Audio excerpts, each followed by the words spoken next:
안녕하십니까, 김현진입니다. 한 주간 쏟아진 경제와 산업 전반 뉴스들의 배경과 그 뒷이야기를 살펴보는 경투 잔망경. 같이 진행을 도와줄 한지훈 기자 나와주셨습니다. 안녕하세요. 안녕하십니까, 한지훈 기자입니다. 오늘의 시간에는 OLED TV 경쟁 붙은 삼성과 LG, SC은행장의 이색적인 한국어 연설, 예상과 달리 거래량이 증가한 지난해 주택시장 등 한 주간 일어났던 이슈들에 대해 알아보겠습니다. 네, 세계 최대 IT 가전 전시회인 CES 2012가 미국 라스베이거스에서 10일 아주 성대하게 개막됐죠. 네, 그렇습니다. 이번 CES 2012 역시 한국 업체들이 트렌드를 이끄는 모습이어서 고무적입니다.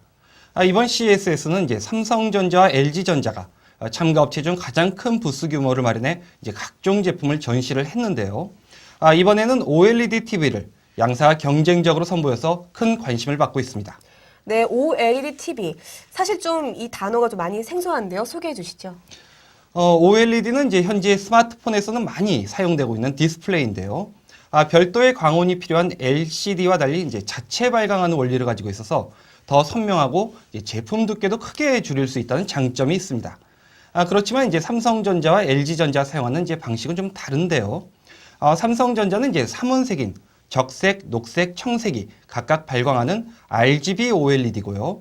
LG전자는 이제 OLED는 백색만 나오고 색을 입힌 컬러 필터를 덧대 색상을 표현하는 화이트 OLED입니다.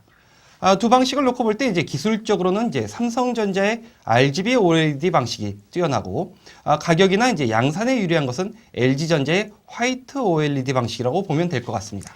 네, 그렇군요. 이 현지에서 이 같은 방식 차이를 놓고 양사 간의 신경전이 아주 대단하다면서요. 네, 그렇습니다. 현지 취재 기자에 따르면 양사 모두 이제 자사 제품이 훨씬 나은 방식이라고 이제 주장하고 있다는데요. LG전자 TV 패널을 생산하는 LG 디스플레이 측은 성능으로도 화이트 OLED가 더 우수하다고 밝혔고, 삼성전자 측은 당연히 색상을 직접 표현하는 RGB OLED가 더 우수하다고 강조하고 있습니다.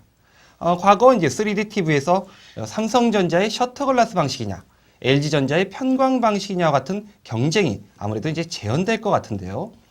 일단 전문가들은 이제 삼성 방식은 이제 공정이 복잡하고 이제 까다로운 만큼 양산 수율에서 좀 불리하고, LG 방식은 이제 컬러 필터를 덧대는 만큼 더 밝게 비춰야 하기 때문에 소비 전력이나 이제 섬세한 영상 표현에는 다소 불리할 것으로 보고 있습니다. 네, 경쟁이 치열한데 아무래도 결과는 실제 제품이 나와봐야지 알 것 같습니다. 네, 그렇습니다. 아무래도 이제 소비자들의 제품 평가는 이제 감성적인 부분이 좀 많이 좌우되기 때문에 실제 제품이 나와봐야 좀 판가름이 날 것 같습니다. 현재 전시된 이제 제품들은 이제 모두 시제품인데요. 이제 올 하반기에나 이제 시장에 등장할 것으로 보입니다. 가격은 이제 아직 결정되지는 않았지만 1,000만 원 전후로 책정될 것이 유력합니다. 네, 근데 과거에는 이 TV 하면은 일본 업체들이 강세를 보였는데요. 이번 CES 2012에서는 어땠나요? 일본 TV 업체들은 이제 전 세계 시장에서 이제 삼성이나 LG에게 이제 주도권을 완전히 좀 뺏긴 상태인데요. 가장 먼저 OLED TV를 선보였던 소니의 경우, 한국 업체와 달리 OLED TV를 완전히 포기한다고 선언했습니다. 대신 이제 크리스탈 LED TV라는 새로운 개념의 제품을 발표를 했는데요. 이 제품은 총 600만 개의 LED를 집적해서 각 화소마다 모두 대응하는 방식입니다. 다시 말해 이제 LED TV를 이제 개량한 방식으로 보면 될 것 같은데요. 업계 전문가들은 이제 가격과 수율에 좀 어려움이 있고 이제 OLED보다는 좀 선도적인 느낌이 없어서 시장성을 놓고 좀 회의적이라는 시선을 보내고 있습니다. 또 도시바는 이제 무안경 3D TV를 선보였어요. 지난해 이파 전시회와 큰 차이가 없었습니다. 삼성과 LG가 OLED TV 시장을 놓고 또 한 번 경쟁을 벌일 전망입니다. 경쟁은 이 발전의 득이 될 수도 있겠지만 독이 될 수도 있겠죠. 지난 3D TV 논란 때처럼 흠잡기 식의 마케팅은 이제 자제했으면 하는 바람입니다.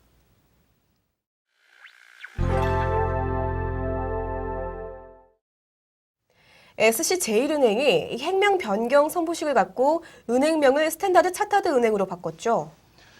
네, 그렇습니다. SC제일은행은 지난 11일 서울 공평동 본사에서 대대적인 행명 변경 브랜드 선포식을 갖고요. 제일이란 이름을 뺀 스탠다드 차타드 은행, 즉 SC은행으로 공식 출범한다고 밝혔습니다. 이로써 이제 제일이라는 명칭은 54년 만에 역사 속으로 사라지게 됐습니다. 네, 제일은행은 1960년대 우리나라 경제 개발을 이끌었던 은행으로 알고 있는데요. 제일이라는 이름이 없어진다는 게 참 아쉽게 다가오는 것 같습니다. 그렇습니다. 그 제일은행은 지난 1958년 설립된 후 2005년 스탠다드 차타드 그룹으로 흡수되기까지 우리나라의 경제 발전사와 함께한 대표적 은행이라고 할 수 있습니다. 이번에 이제 제일이라는 이름이 이제 빠지면서 조흥은행, 상업은행, 한일은행, 서울은행 등 6, 70년대 국내 경제 개발을 이끌었던 5대 은행의 이름은 모두 사라지게 됐습니다. 네, 행명 변경 선포식에서 리처드일 SC 은행장의 인사말이 독특해서 화제가 됐다면서요. 네, 이날 행사는 이제 매우 특별한 이제 프레젠테이션으로 진행이 됐는데요.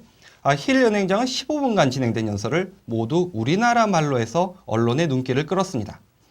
힐 은행장은 이제 한국어를 전혀 못해서 이제 업무도 이제 영어로 보는데요.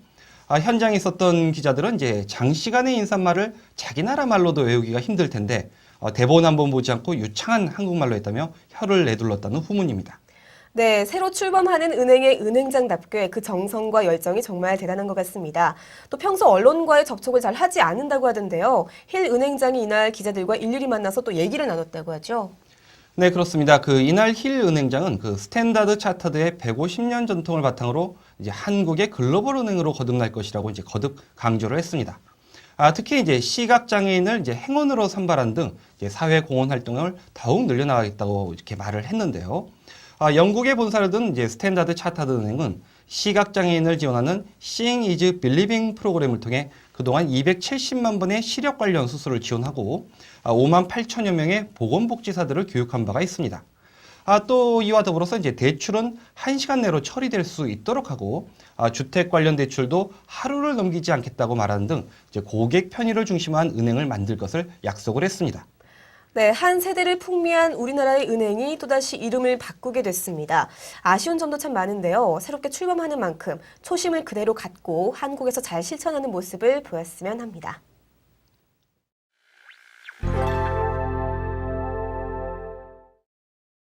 네, 지난 11일 작년 한 해 동안의 전국 아파트 거래량이 발표됐죠. 네, 그렇습니다. 그 지난해 연간 아파트 총 거래량은 59만 5천여 건으로 2010년보다 24%가량 증가를 했는데요. 이 중 수도권은 이제 20만 5천여 건으로 46%, 지방은 38만 9천여 건으로 14.4%씩 각각 늘어난 것으로 집계됐습니다. 특히 12월에는 그 전국 아파트 거래량은 6만 4천여 건으로 전달에 비해 무려 40%나 뛰었습니다. 네, 지난해는 이 정부가 전월세 시장 안정과 주택거래 활성화를 위해서 6번의 대책을 발표했었는데요. 그만큼 이 거래 시장이 침체됐던 것으로 아는데 좀 의외의 결과가 나왔네요. 네, 그렇습니다. 그 우선 이제 12월 거래량만 보면요. 지난해 말로 이제 취득세 추가 감면 혜택이 이제 종료됨에 따라 이제 서둘러 집을 구매하려는 사람들이 좀 몰린 것으로 보입니다. 올해부터는 이제 9억 원 이하 1가구 1주택자는 2%, 9억 원 초과 1주택자 또는 다주택자는 4%의 취득세율이 이제 적용이 되는데요. 작년의 경우에는 이제 각각 1%와 2%의 감면이 있었습니다. 따라서 이제 절세를 하려는 수요자들의 움직임이 거래량 증가로 연결됐을 가능성이 높습니다. 그렇군요. 그렇다면 이 연간 거래량 증가는 어떻게 설명할 수 있나요? 일단 기저효과로 볼 수가 있을 것 같습니다. 2010년은 이제 전년에 비해 이제 전국은 6.3%, 수도권은 이제 30.2%나 거래량이 좀 하락해 있던 이제 상태였거든요.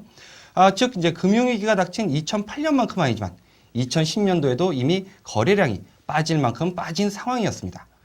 따라서 이제 2011년 거래량은 2009년 수준으로 돌아간 것이지만 상대적으로 볼 때는 이제 증가세는 크게 두드러지게 보였습니다. 그렇군요. 이 거래량이 늘면은 가격 상승도 동반되기 마련인데요. 작년에는 이 지방을 제외한 수도권 매매가 그 변동률이 거의 마이너스였죠. 이 같은 부분도 이제 사람들로 하여금 이제 거래가 많지 않았다, 뭐 이렇게 착각하게 하는 요인인데요. 지적한 대로 이제 거래량이 증가하면 이제 가격이 오르는 게 이제 그동안의 패턴이었습니다.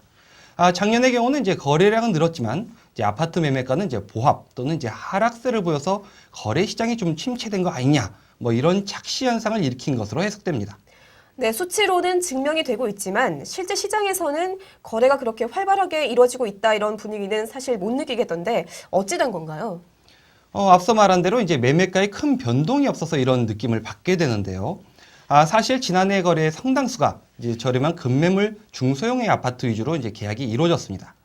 이에 반해 이제 가격이 비싸거나 덩치가 큰 중대형 아파트는 외면을 받았는데요.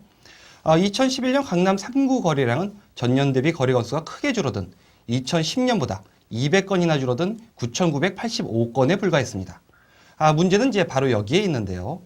정부나 이제 대부분의 언론들은 이제 강남권의 거래량이 감소했다는 점에만 주목했다는 점입니다. 다른 지역은 이제 거래가 증가해도 이제 큰 신경을 안 썼다는 건데요. 강남권이 이제 부동산 시장의 지표 역할을 한다는 사실을 인정을 하더라도 강남 3구가 이제 시장 전체를 대변할 수는 없을 텐데요. 그러다 보니까 이제 통계와 해석이 다르게 가는 이런 현상이 나타난 것으로 보입니다. 그렇다면 이 정부가 잘못된 진단을 하고 6번의 대책을 발표한 셈인데 진단이 잘못됐으니까 이 처방도 틀렸던 게 아닐까요? 지금 상황에서 이제 해결책이 맞다, 뭐 틀리다를 이제 따지기는 좀 어려울 것 같지만요. 분명한 것은 이제 강남 부자들만 보고 이제 거래가 침체됐다 판단하고 그들만을 위한 해결책을 제시한 것은 이제 바람직하지 않다는 것입니다.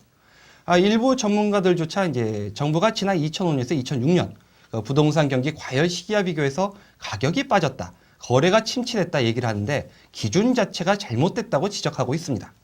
이 때문에 당시 수준을 유지하기 위해 인위적으로 이제 부동산 시장을 부양하면 이제 얻는 것보다 잃는 게 더 많다는 경고도 나오고 있습니다. 정부가 이 공급자 중심이 아닌 수요자를 중심으로 하는 정책 수립의 시각 전환이 필요하다고 봅니다. 이렇게 될 경우에는 시장 분위기와 거래 활성화도 자연스럽게 이뤄질 것으로 생각됩니다. 네, 오늘 경도 전망경은 여기까지입니다. 다음 주에도 더 상세한 소식과 분석을 들고 찾아뵙겠습니다. 함께해 주신 여러분 고맙습니다.